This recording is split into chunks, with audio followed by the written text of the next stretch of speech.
Bismillahirrahmanirrahim. Seseorang yang bernama Ar-Rijal ya, atau Ar-Rajal bin Unfuah. Ar-Rajal bin Unfuah ini perlu kita kenang kisahnya karena orang ini punya kisah unik. Abu Hurairah menukil kepada kita radhiyallahu anhu, beliau mengatakan pernah satu hari saya sedang duduk bersama seorang dari Ansar dan ini ya Ar-Rajal bin Unfuah, dan Nabi SAW waktu melewati kami mengatakan, demi zat yang jiwaku dalam genggamannya, salah seorang dari kalian bertiga ini nanti akan menjadi penghuni neraka yang gigi gerahamnya lebih besar daripada gunung Uhud. Ini sahabat Nabi. Dan di masa itu kata Abu Hurairah, saya jadi khawatir tentang diri saya karena kedua orang ini orang-orang yang saleh di mata umat Islam. Dua-duanya coba menghafal Al-Quran, dua-duanya menghafal hadis Nabi SAW, gitu kan.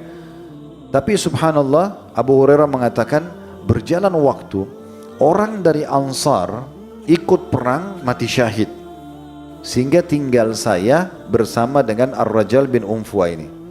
Tapi saya lebih khawatir karena Rajal bin Unfuah hafal Al-Quran waktu itu, walaupun belum 30 juz karena ayat Al-Quran masih turun. Dia banyak hafal hadis Nabi SAW, sehingga Nabi SAW kena percaya pada dia. Nabi utus dia untuk menjadi da'i dan menyampaikan tentang Islam ke orang-orang yang berada di Yamama, tepatnya suku Hanif namanya, ya suku Hanifah. Ini kebetulan sukunya Musailamah Al-Kadzab. Musailamah ini teman-teman pernah datang ke Madinah. Semua teman-teman sukunya masuk Islam kecuali dia. Awalnya tidak mau masuk Islam dia, ya. Kenapa? Karena teman-teman sampai bilang, kenapa kau tidak mau masuk? Kenapa kau tidak segera masuk Islam? Kenapa masih nunggu sementara kami semua masuk Islam? Lalu dia ucapkan kata-kata didengarkan oleh Nabi. Dia mengatakan, kalau seandainya Muhammad mau memberikan kepadaku kedudukan dia, maksudnya sebagai Nabi dan Raja, setelah dia meninggal, aku akan masuk Islam. Maka Nabi SAW waktu dengar, Nabi marah dan keluar dari rumah beliau, masuk ke masjid dan mengatakan, saya demi Allah, saya tidak akan pernah memberikan ini pun kepadamu, ya, dan Allah Subhanahu wa taala akan memberikan kekuasaan kepada siapa yang dia inginkan, dan sesungguhnya aku mengiramu seorang yang pendusta. Maka keluarlah julukan Musailamah Al-Kadzab. Dan ternyata betul, dia pulang ke kampungnya untuk menutupi dirinya. Pada saat itu dia masih sempat masuk Islam, ya, dalam beberapa athar ada juga yang mengatakan tidak sempat masuk Islam. Kemudian dia pulang ke kampungnya, dia mengaku seorang nabi. Lalu terus saja karena dia punya harta banyak, dia membayar orang-orang supaya mendukung dia dari sukunya, dan akhirnya makin banyak orang yang ikut dia. Sebagian pengikutnya setelah Musailamah Al-Kadzab terbunuh di tangan Khalid bin Walid dan beberapa sahabat-sahabat Nabi, di antaranya ada kiprah tokoh kita ini Zaid radhiyallahu anhu. Maka sebagian pengikutnya ditanya, kenapa kalian dulu ikut dengan Musailamah? Apakah memang karena dia benar atau hanya karena fanatik kesukuan? Hampir semuanya mengatakan karena fanatik kesukuan saja. Kami ingin ya bersaing dengan Quraisy. Suku Hanifah ini suku besar ya di Yamama, bersaing dengan Quraisy dari sisi perekonomian, peradaban, jumlah anggota sukunya dan segala macam. Maka kami hanya ingin bersaing saja. Musailamah Al-Kadzab ini, teman-teman sekalian, pernah mengirim surat kepada Nabi SAW, ya, bahwasanya bumi ini kita bagi dua, ya. Setengah buat kamu, setengah buat aku. Dan Allah telah memilih aku sebagaimana memilih kamu, dan seterusnya, semua berita dusta gitu. Lalu Nabi SAW balas suratnya, kurang lebih isinya itu disebutkan dalam Al-Bidayah wa Nihayah, ditulis oleh Ibnu Katsir di halaman 503 di buku kita ya. Nabi SAW menjawab mengatakan, Bismillahirrahmanirrahim, dengan menyebut nama Allah yang maha pengasih lagi maha penyayang, min Muhammadir Rasulillah, dari Muhammad utusan Allah, ila Musailamah Al-Kadzab, ya, Musailamah sang pendusta, salamun ala man ittaba'al huda, sungguh keselamatan akan dilimpahkan kepada orang yang mengikuti petunjuk. Amma ba'd, selanjutnya, fa innal arda lillahi yurithuha man yasha'u min ibadi wal aqibatu lil muttaqin. Ketahuilah bahwasanya bumi ini milik Allah dia mewariskannya kepada orang yang dikehendakinya dari para hambanya, dan kesudahan baik bagi orang-orang yang bertakwa. Nabi SAW mengutus ke wilayah Yamama setelah surat ini Ar-Rajal bin Unfuwa tadi, karena dianggap dia hafal mayoritas ayat Al-Quran, dia hafal hadis. Nabi kirim sebagai da'i. Tapi subhanallah, nanti akan kita singgung dalam pelajaran kita teman-teman sekalian, pentingnya orang istiqamah di atas keimanannya. Tak boleh tergoda dengan urusan dunia ini.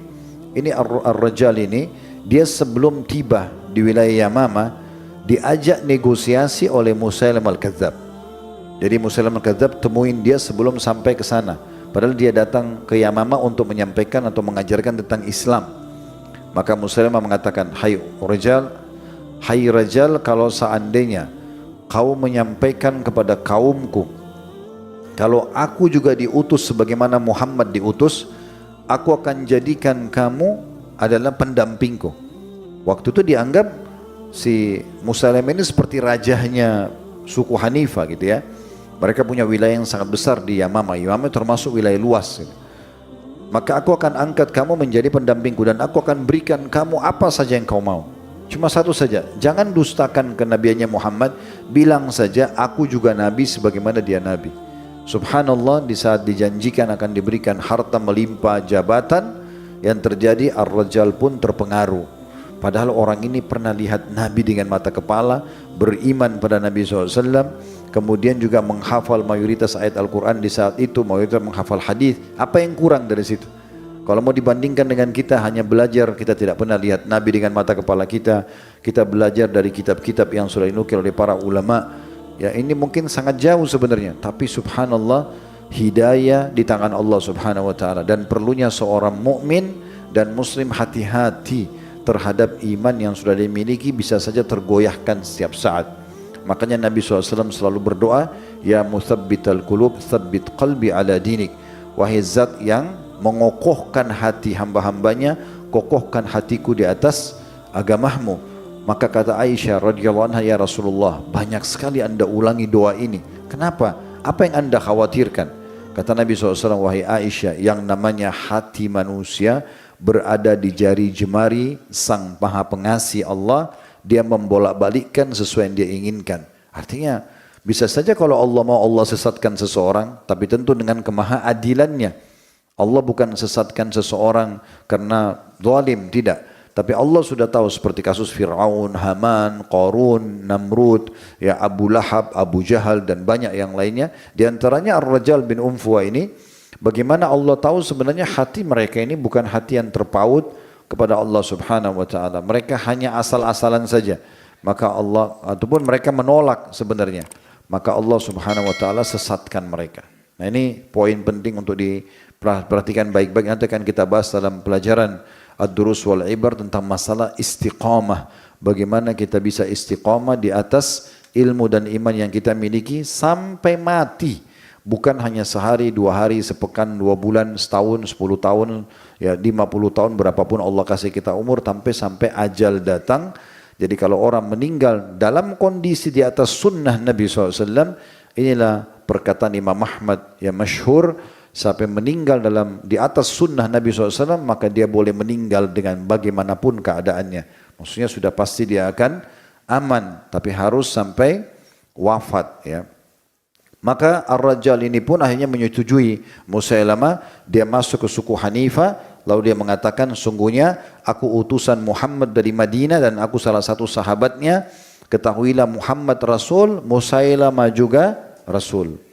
Akhirnya mayoritas suku Hanif, bahkan bisa kita katakan hampir seluruhnya, itu kemudian meninggalkan, tidak jadi masuk Islam. Bahkan yang sudah masuk Islam banyak yang murtad. Kemudian mereka membentuk komunitas sendiri. Nah, setelah Nabi SAW meninggal, karena ini muncul di akhir hidup beliau, maka Abu Bakar pun mengambil satu keputusan yang luar biasa.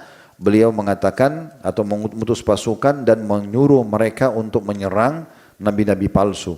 Kalau diakumulasi, saudaraku seiman, jumlah pasukannya Al-Aswadul Unsi, kemudian Musailam Al-Kadzab, Tulayha bin Khuwailid, ya, dan juga orang-orang yang lain yang muncul di masa itu, ya, cukup banyak yang muncul juga, ya, yang muncul untuk mengaku sebagai nabi palsu.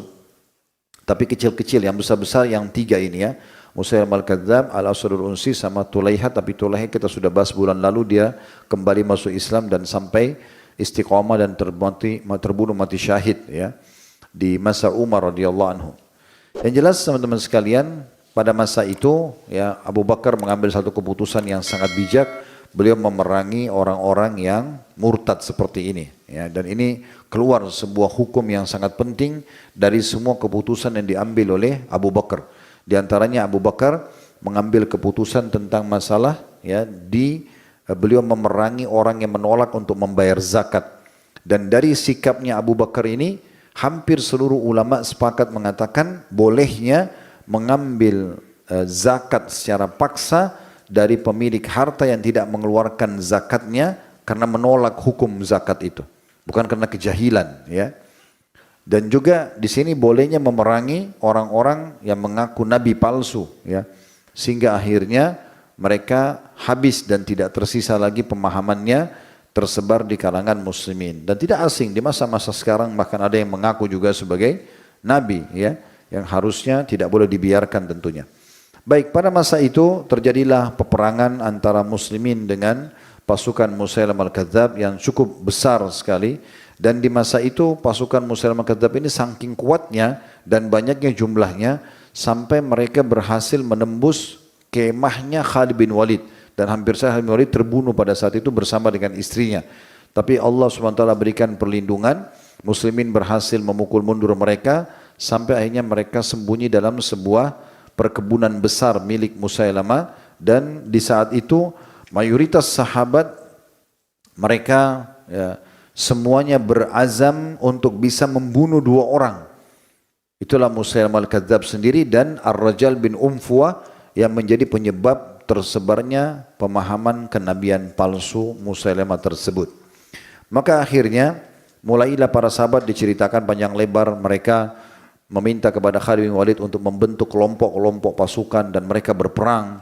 Terus saja mereka maju sampai tiba di perkebunan tersebut, sampai akhirnya tokoh kita ini yaitu Zaid bin Khattab, beliaulah yang menemui Ar-Raja ibn Unfuwah dan berhasil membunuhnya di saat itu. Dan dengan itu ya Zaid bin Khattab ini sebelum dia maju untuk membunuh Ar-Raja bin Unfuwah, memang dia sempat mengatakan, wahai sekalian manusia, gigitlah gigi-gigi taring kalian, lalu seranglah musuh kalian dan majulah terus. Dia mengatakan, demi Allah aku tidak akan berbicara hingga Allah Azza wa Jal mengalahkan mereka atau aku ketemu dengannya mati. Lalu aku akan berbicara kepadanya tentang hujahku atau alasanku. Maka dengan semangat yang besar dan bagaimana Zaid bin Khattab membakar semangat kaum muslimin dari muhajirin dan ansar untuk maju, yang dimaksudkan adalah gigit lagi gigi taring kalian, maksudnya tidak usah banyak ngomong, ayo segera menyerang ya. Di sini maksudnya orang-orang Arab biasa mengatakan gigit gigi taring kalian, maksudnya tidak usah banyak ngomong, udah langsung saja action saja gitu ya.